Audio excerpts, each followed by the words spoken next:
Quiero partir dando las gracias por la invitación, felicitando a Educar 2050 o 2050 en sus 15 años, en esta iniciativa que están reiniciando Yo Voto Educación, desde Educación 2020, somos parte de Reduca, nosotros somos los representantes de Chile y ellos de Argentina, así que tenemos un cono sur muy unido en esto, tenemos 16 países hasta México por el norte, así que muy contenta de estar aquí y quiero traer además un saludo no tan solo en nombre de Chile y Educación 2020, sino que también de todos los amigos y amigas de Reduca que están a lo largo de América del Sur. Bueno, lo que nos pidieron que compartiéramos es nuestra experiencia. Esta presentación es mucho más como desde la perspectiva de una experiencia de incidencia desde la sociedad civil en un proceso que hemos estado viviendo como país, la verdad, los últimos 3 años, pero en particular el último año, ¿no? Que es el proceso de elaborar una nueva constitución que, como probablemente ustedes han sabido, la primera propuesta fue rechazada a principios de este mes y estamos en la etapa de comenzar de nuevo una segunda o una segunda, tercera. Este es un proceso que es mucho más cíclico e iterativo que lineal, ¿no? Entonces, ¿cómo tengo organizado para estos 30 minutos? Primero un poquito solo de contarles quién es 2020 y qué es lo que nos mueve, luego un poco del contexto histórico. Nos parece que es bien importante entender qué es lo que hay detrás de lo que está pasando en Chile en este momento. Y en ese contexto, bueno, ¿cuál fue nuestro proceso de nuestra ruta, decimos nosotros, ¿no? Nuestra ruta de incidencia. Entonces, en primer lugar, esto lo voy a pasar muy rápido, me voy a ir aquí fundamentalmente. ¿Quién es Educación 2020? Nosotros somos una organización nacida de un movimiento ciudadano. Educar 2050 tiene 15 años, nosotros cumplimos 14 de edad, más o menos. Y nos mueve la certeza de que una sociedad más justa, más humana, más colaborativa se construye desde la educación, desde el resguardo del derecho a aprender. ¿Y cómo hacemos eso? Desarrollamos, articulamos incidencia tanto en los territorios, y les voy a mostrar un poco más, como en la política pública para promover este tipo de educación, ¿no? Tenemos un modelo de trabajo que implica mucho pensar en el fondo, en estar en las escuelas, no tan solo en Chile, en este momento estamos desde, bueno, en Chile, pero estamos en un proyecto muy bonito también en Honduras y en Nicaragua, y desde ahí ir aprendiendo y llevando esta conversación a las discusiones de política pública, porque creemos que además muchas veces pasa que gran parte de estas cosas que fueron diciendo aquí en el panel, que son súper interesantes, muchas veces las escuelas no las ven tanto. Era súper interesante aquí cuando salían cosas de cómo juntarlo, pero al menos en Chile eso siempre es un desafío. ¿Y cómo esto vincularlo? Si yo hago así, ¿se ve? No se ve el mouse. Pero cómo vincularlo con difundir muy fuertemente, con que haya una conversación pública que democratice la conversación respecto a educación. Esto lo hacemos entonces en estas 4 grandes líneas que tenemos. Hacemos innovación educativa en los territorios, fortalecimiento de la sociedad civil, incidencia en políticas públicas y articulación con actores. Esta foto que se ve aquí, de hecho, es cuando le entregamos desde la sociedad civil una propuesta de cómo creíamos que tenía que estar educación en la nueva Constitución a la presidencia y vicepresidencia del organismo. Me voy a sacar la chaqueta porque hablando a uno le da más calor.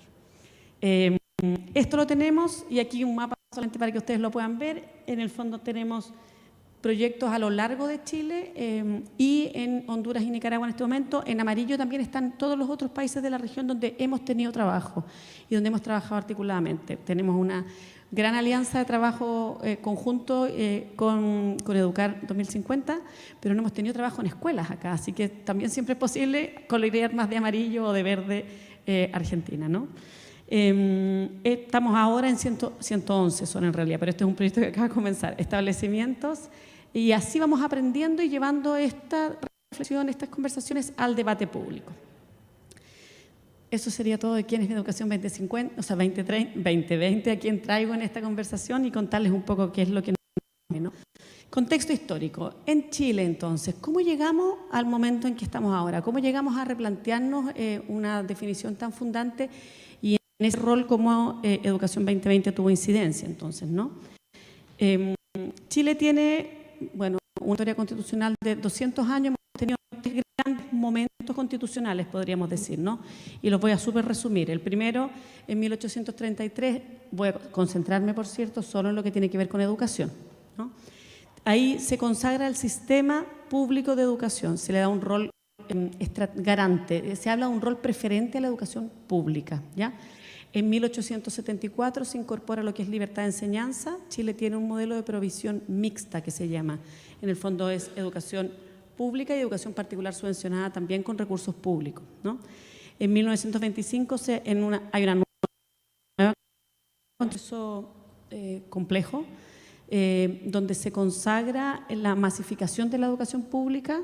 Esto permite, y se le mandata al Estado a resguardar esto. Esto permite ampliar infraestructura, ampliar cobertura fuertemente, ¿no? En 1961 no hay una nueva constitución, sino que en el contexto de los acuerdos que hubo para el comienzo del gobierno del presidente Allende, hubo un acuerdo de garantías. En ese acuerdo de garantías se hicieron varias modificaciones a la Constitución de 1925, ¿no? Ahora, ahí se propone un sistema nacional, educativo nacional, y se establece una orientación de la libertad de enseñanza al servicio de la educación pública. Luego hay esto, bueno, por cierto, se va interrumpido con el golpe de Estado en 1973 y en 1980 tenemos una nueva Constitución que de alguna manera hizo un giro un poco distinto a lo que traíamos antes, en términos de que se omite el rol del Estado, queda el rol del Estado disminuido y esa Constitución toma un rol garante. El Estado en esa Constitución tiene un rol más garante para todos los derechos. ¿Qué fue pasando? Y aquí un par de datos respecto al contexto. Lo que fue pasando es que en el marco de esta definición y de una serie de definiciones más de política pública, se fue enquistando un sistema, lo conversábamos anoche en la comida con Inés, Manuel, Mario, varios que estábamos ahí, como uno mira distinto los sistemas cuando está adentro, cuando está afuera, ¿no? Pero nosotros en Chile, en el fondo la percepción de la ciudadanía es que el acceso a la educación que uno puede tener está totalmente vinculado con los recursos que uno tiene.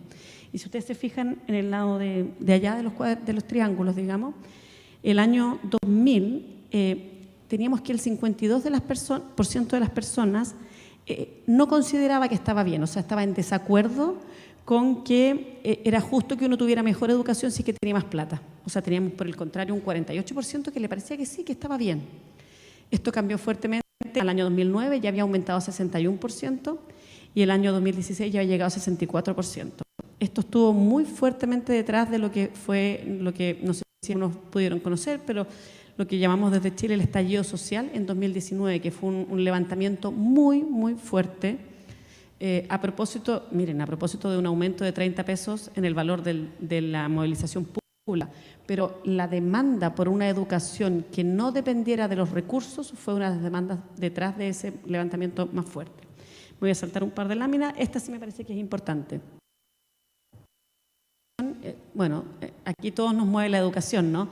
Pero la educación tiene una promesa, que es que aquello que las personas queremos desplegar como nuestros proyectos de vida se vaya a poder desarrollar en base a la educación que recibimos. Y como ustedes pueden ver en esta lámina, en Chile es muy desigual cuánto las personas sienten que la educación los habilita o no para desarrollar sus proyectos de vida de acuerdo al grupo socioeconómico. Las clases altas es el 92% y las clases bajas es menos de un tercio, solo el 30%. Entonces todo esto fue enquistando una sensación muy fuerte, acompañado, pero no es el foco de ahora, digamos, de problemas también en salud, en acceso a la vivienda, en temáticas como el agua, una serie de otros temas que fueron haciendo percibir que lo que se necesitaba era un nuevo pacto social, ¿no? Y esto vino muy fuerte entonces como a detonar el proceso constituyente, que es lo que les quiero mostrar aquí súper brevemente. A partir de la Constitución de 1980 comenzó un proceso, había siempre un proceso de cuestionamiento, es una Constitución desarrollada en dictadura, además sin registros electorales en ese momento para el plebiscito que hubo, ¿no? Entonces en 2005 se hizo una gran reforma que sin embargo no tuvo plebiscito de salida. Eso es algo que se ha debatido ahora si debería haberse tenido o no. Y comenzó, el 2006 hubo un gran levantamiento que lo comentábamos anoche también en la comida, ¿no? De estudiantes, que es lo que en Chile se llama la revolución pingüina. En Chile a los estudiantes muchas veces se les dice pingüinos por el uniforme que ocupan, ¿no? Pantalón gris, chaqueta azul. Los hombres, mujeres también ahora, el uniforme está más estandarizado, ¿no? Entonces se les dice pingüino. Y esa fue una revolución tremenda, en que las y los estudiantes salieron a la calle, un poco en esta línea que planteaba Manuel ayer en la entrevista en el Clarín, no sé si lo vieron, pero es como va a ser un tema, bueno, la educación, los estudiantes en Chile lo levantaron como un tema en el 2006. Era impresionante, salieron a las calles a pedir una educación de calidad para ellos. Esto fue el 2006, después esa misma generación, el 2011, se levantó como lo que se llaman, bueno, movimientos universitarios, estudiantes a pedir una educación de calidad universitaria y que fuera gratuita, porque en Chile el nivel de endeudamiento en base a la educación superior es altísimo. En base a esto, después, el 2013, una campaña que fue Marca tu voto, que es en la elección presidencial, pon AC. AC, que significaba Asamblea Constituyente. Queremos una asamblea que cambie nuestro pacto social. El 2016, en ese momento, la presidenta Bachelet armó todo un espacio de participación ciudadana que se llamó, le puse ELAS. Fueron encuentros locales autoconvocados, en que la ciudadanía se juntó y conversó respecto al país que quería tener. Fue un proceso autoconvocado, ¿eh?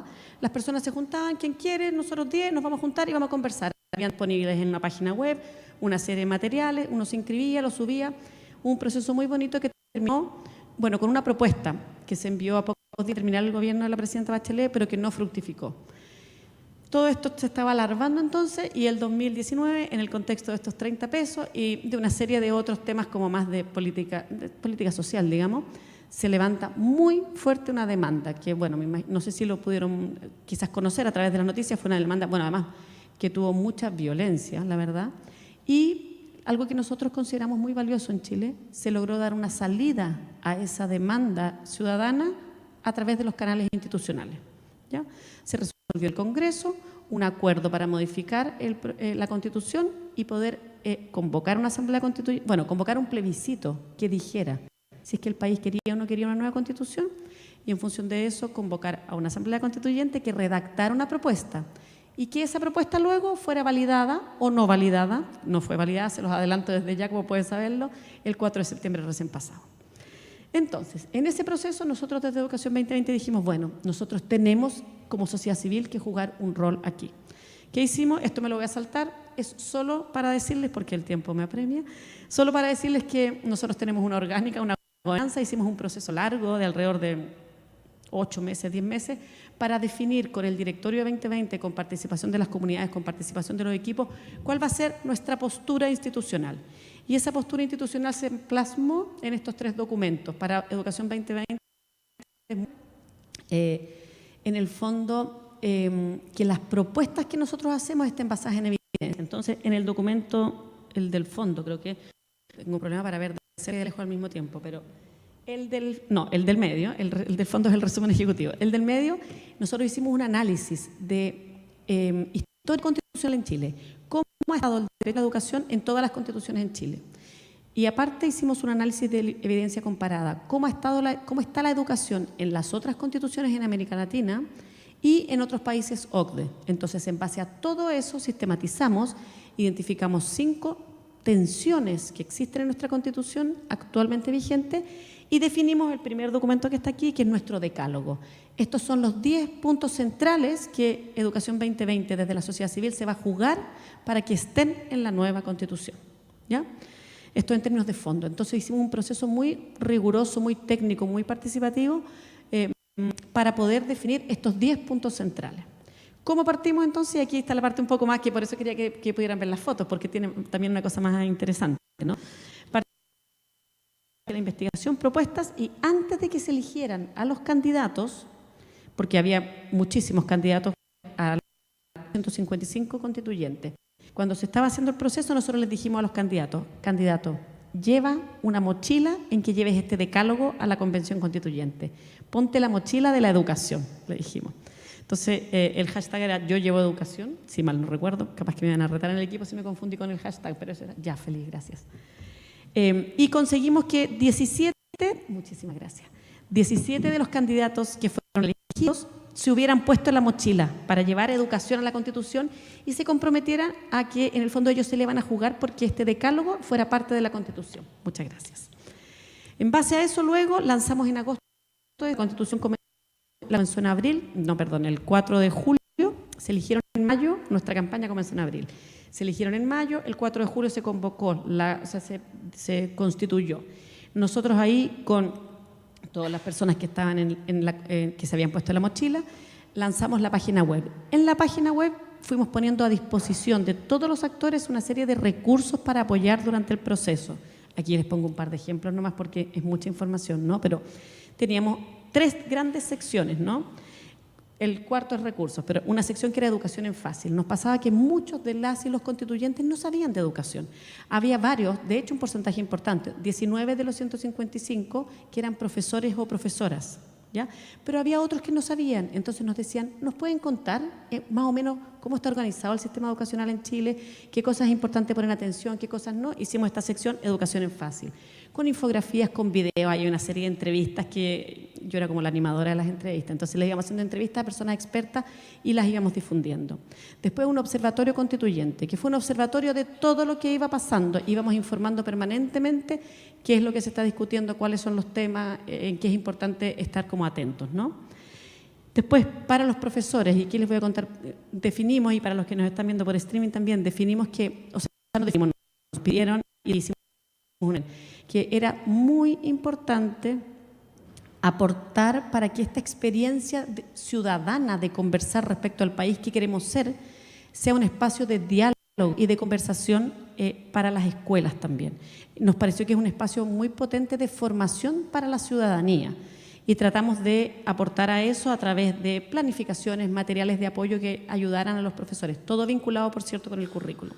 Y finalmente una sección de recursos que es como transversal, donde íbamos poniendo, bueno, bibliotecas, links a otros espacios, etcétera. Aquí tenía algunos ejemplos, pero en honor al tiempo no vamos a alcanzar. Solo para que vean eso, para dejarlos con el sitio, lo pueden ver todo en la página web, ¿ya?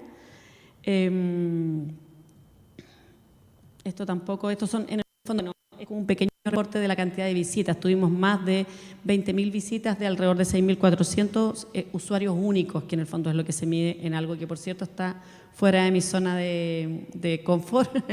El área de este tipo de comunicaciones es más complejo, ¿no? Mucha difusión a través de redes sociales, mucha difusión para llegar a la ciudadanía y empoderar a que esta conversación fuera una conversación abierta, democrática, ¿no? Esto fue entonces el primer año. Todo el año 2021. Y a partir de octubre comenzamos fuertemente una etapa de llegar con audiencias a conversar con las y los constituyentes, a conversar con ellos, a agradecer su trabajo, a mostrarles lo que estamos haciendo y a ofrecer ayuda también de cómo llevar educación a la Constitución. Aquí, solo para hacerlo entretenido, les trajimos una serie de fotos y creo que aquí hay un tema que, fíjense que salió, lo comentaba Florencia, y lo comentaron todos en el panel. ¿Cómo avanzar en tener un gran conglomerado por la educación? Nuestra meta en esto fue, y lo logramos, no nos juntamos con los 155, para nada, fueron 154 finalmente, pero nos juntamos con constituyentes de los distintos sectores. Nuestro lineamiento, digamos, siempre es que tenemos que llegar con distintos sectores. Y aquí ustedes pueden ver, tratamos siempre de llegar, bueno, a través de todo lo digital también, porque estamos en presencial. Pero en el fondo para nosotros es muy importante construir vínculos de confianza, llegar a través de diálogo, llegar con un gran acuerdo nacional por la educación. Y eso fue lo que tratamos de hacer. No es fácil, hay que decirlo, o sea, es complejo, pero para nosotros fue un trabajo muy como sistemático de juntarnos, de tratar de entender, de tratar de llevar las ideas, de conversar, mucho trabajo como de apoyo también, porque nos pedían ese tipo de soporte, ¿no? Esto fue el 2021, entonces tuvimos 3 audiencias públicas en las comisiones y tuvimos 26 audiencias con constituyentes de la convención, digamos. En esto llegamos este año, el 2022, en que había un espacio en que se podían generar iniciativas ciudadanas. Y uno levantaba una iniciativa popular de norma que se llamaba, que es como desde la ciudadanía se levanta una iniciativa para llevar esta propuesta, un articulado ya concreto. Y nosotros, así como somos parte de REDUCA, la Red Latinoamericana de Redes por la Educación, en Chile somos parte de Acción Colectiva por la Educación, que es un consorcio de alrededor de 26 organizaciones en Chile, y nos juntamos con ellos e hicimos una propuesta. Ese fue un trabajo como en alianza, como lo que planteaban ustedes, ¿no? ¿Por qué? Porque somos 26 organizaciones, no todas teníamos la misma visión, pero hicimos un trabajo de incidencia, llegamos a una propuesta y se la presentamos. Ahora había que conseguir 15.000 firmas ciudadanas, entonces tuvimos que hacer todo un trabajo de, aquí traigo fotos, no mostrarles, ¿no? Como llamamos a través de Instagram con distintas, como en el fondo, ideas, fuerza, para convocar a la gente que firmara. Muchas redes sociales, aquí puede que vean algunas caras conocidas, pero había que tener gente invitando y llamando a firmar. Además había un plazo y había muchas iniciativas. No fue fácil, pero con gestión de medios, llegamos finalmente y de hecho la comisión aprobó solamente 2 populares de norma en educación y la nuestra fue una de ellas, que para nosotros fue súper importante. Logramos 2 días antes del fin, además, el fin era el 31 de enero, nosotros lo logramos 2 días antes, llegamos a 18.500 firmas. ¿Ya? Entonces, en base a eso, bueno, presentamos la iniciativa popular de norma, ahí está cuando la fuimos a presentar directamente, y en paralelo habíamos comenzado a hacer una gran encuesta ciudadana de participación de cuán conectadas estaban las comunidades educativas con el trabajo de la Convención Constituyente, en esta meta que les habíamos dicho de que esto fuera una experiencia de formación. Y lo que vimos es que en realidad las comunidades estaban, les interesaba, pero sentían que no tenían recursos para llegar, que no tenían recursos para cómo en el fondo trabajar con sus niños, niñas respecto a lo que estaba pasando en la Convención. Esto me lo voy a saltar. Llegamos entonces, bueno, maximizamos la tratada de llegar a recursos, pero yo creo que en esta segunda etapa que va a venir ahora, ahí hay un gran desafío. ¿Cómo convertimos de esto en un espacio de conversación social y de formación? Ustedes lo comentaban, varios, lo comentó Florencia al principio, lo comentó yo creo que la viceministra Silvina y todos que estaban en el panel, la necesidad de dialogar y de dialogar cuando no estamos de acuerdo también.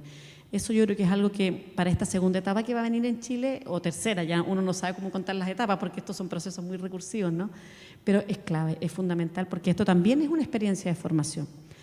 Entonces, bueno, ¿qué hicimos nosotros cuando terminó, ya cuando hubo una propuesta en educación? En mayo se aprobó la norma de educación y en julio ya se entregó la propuesta terminada, ¿no? Nosotros tratamos de hacer un espacio de, bueno, entendiendo esto como formación ciudadana, difundir, ayudar a entender, comprender, ayudar a informar. En el fondo es como, es muy parecido a yo voto educación, pero es como tu voto sí importa y tu voto es importante que en el fondo informado, ¿no? Y en base a eso hicimos un gran esfuerzo de llegar a muchísimos lados a través de medios masivos, a través de las redes, etcétera, ¿no? Y finalmente, el día del plebiscito salimos con los días antes, ¿no? Fuertemente de la importancia de apoyar, de votar, de informarse y de entender lo que estaba pasando. Esto es un resumen que no lo voy a mostrar. Aquí está como en los días anteriores, ¿no? Como de cómo abordar, de la importancia del plebiscito de salida y de ser parte de este proceso. Para terminar, solamente, esto no lo voy a repetir, solamente voy a mostrarles esto. No me voy a meter como en el detalle porque eso ya sería para otro foro, pero nosotros hicimos este decálogo que les comentaba al principio, que tiene los 10 puntos, que tiene centralmente el tema de que la educación tiene que tener un propósito no tan solo individual, que es una de las grandes tensiones que tiene la Constitución en Chile, que tiene un propósito solamente vinculado al desarrollo de la persona, pero no tanto al desarrollo de la sociedad. Y creemos que eso se logró, se aborda bastante bien en la propuesta. La propuesta sí consideraba el rol de la educación para la construcción del bien común, para la construcción de una sociedad que respete los derechos humanos, etcétera, ¿no? Y eso sí estaba. El tema del rol garante del Estado, que también estaba. El tema de que los niños y niñas sean sujetos de derecho. El derecho a la educación es un derecho de los niños y niñas. El rol estratégico de la educación pública, que las y los docentes como profesionales de la educación tengan que tener un reconocimiento constitucional, su formación, sus condiciones para el trabajo, las condiciones materiales y de relaciones también que tienen que tener las escuelas, la libertad de enseñanza. A nosotros sí nos parece que es muy importante. Se produjo una discusión a veces un poco superficial a nuestro juicio y la libertad de enseñanza sí es importante que esté, por cierto, ¿no? La propuesta contemplaba. Miren, nosotros hicimos el análisis y la verdad es que el decálogo está, no sé, 95%. En esta segunda etapa nosotros creemos, y aquí me voy a pasar rápidamente porque todo este análisis que es más complejo, puedo compartir la presentación. ¿Qué es lo que vemos nosotros? Este es un proceso gradual, continuo. Tiene mucho más que ver con el proceso del aprendizaje humano que con un proceso dicotómico de sí o no, ¿no? Nosotros conversábamos ayer y yo trato de mirar el proceso que estamos viviendo como país desde una perspectiva educativa, y creo que el gran desafío es cómo como país logramos ir avanzando en una propuesta que por un lado aborde los desafíos de la formación ciudadana y del diálogo, pero que también se haga cargo de ir avanzando en una gradualidad que esté dentro de la zona de desarrollo próximo del país. Como todos ustedes que trabajan en educación saben que la zona de desarrollo próximo es algo súper importante, porque si la oportunidad de aprendizaje está muy lejos de la zona de desarrollo próximo, más bien lo que a las personas nos da es más bien susto, ¿no? Más bien es pánico. Y si está muy cerca, estamos en la zona de confort, de comodidad, nos sirve para avanzar, ¿no? Entonces la pregunta es cómo avanzamos en un vector que nos lleve en la línea de lo que buscamos como país en esta conversación que creo que decía Guillermina. ¿Cuál es el país que queremos? Y bueno, por lo tanto, ¿cuál es el pacto social que queremos y cuál es esa educación, ¿no? Nosotros desde Educación 2020 lo que hemos dicho es que vamos a seguir avanzando, por cierto. Este es un proceso que nosotros creemos que la sirvió para aprender cosas, sirvió para procesar algunas cosas también, y confiamos en que nos va a seguir ayudando a avanzar en la dirección siguiente. Solo para terminar, y esto es una cita un poco histórica nomás, lo comentaban, no me acuerdo quién lo comentó aquí, pero me hizo mucho sentido, que es como, bueno, hay lugares, como en este caso la cita que hace Angela Merkel, ¿no? Hemos necesitado 40 años para superar la Alemania del Este. A veces en la historia hay que estar preparado para el largo recorrido y no preguntarse a los 4 meses si sigue teniendo sentido mantener nuestras exigencias. Y nosotros confiamos en que esto es un proceso que va a ser un largo recorrido, pero que nos va a permitir avanzar hacia un país que resguarde, bueno, desde la perspectiva nuestra, el derecho a la educación para todos y todas, que es el derecho, además, como decimos nosotros desde Reduca, el derecho a aprender para todos los niños, niñas y adolescentes. Eso, muchísimas gracias.